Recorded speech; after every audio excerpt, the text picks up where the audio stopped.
So here I chose problem number 2. F of x equals 0.4 to the x power minus 1. So the first step before graphing is to find your y values. So I chose a few random x values, -2, -1, 0, 1, and 2. And here's the function where I plug them into, and that helped me find my y values. Now with my x and my y value, I graphed it. So now I'm going to get into how to find your domain and your range. So I'm going to start with your domain. First, domain is your x-axis. So when trying to find your domain, you need to look from left to right. So if you look at the left side of the x-axis, there's no specific point on the x-axis that basically is limiting you of continuing on. So therefore, your domain would be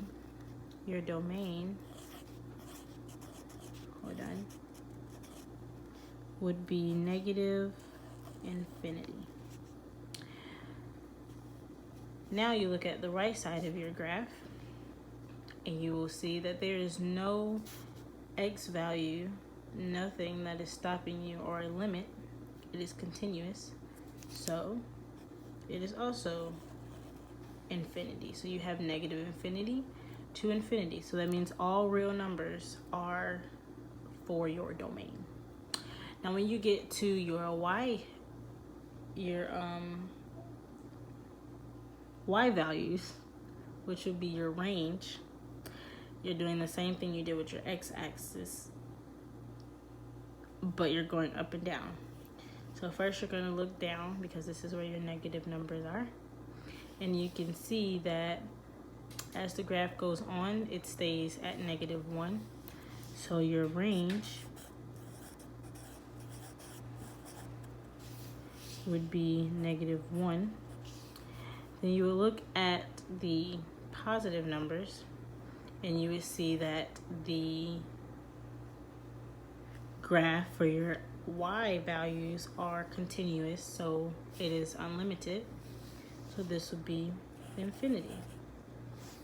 So that would be your range. Now we'll get into the x-intercept.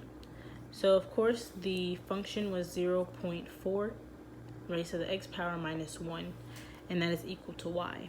So to find your x-intercept, you set y equal to 0, so that's how I got 0.4 raised to the x power minus 1 equals 0. I then added 1 on each side, which left me with 0.1 raised to the x power equals 1. Now with this, you have to use logarithms. So log 0.4 raised to the x power equals log of 1. Now log 0.4 raised to the x power is also equal to x log of 0.4. Log 1 is equal to 0. So x log 0 times 0.4 is equal to 0, which makes your x-intercept 0, 0. Now we get to your y-intercept, your y-intercept. This is where you set your x value equal to 0. So 0.4 raised to the 0th power minus 1 equals y. 0.4 to the 0th power is equal to 1. Anything raised to the 0th power is equal to 1. So 1 minus 1 equals 0. So your y-intercept would be 0, 0. So that is how I found my x and my y-intercept.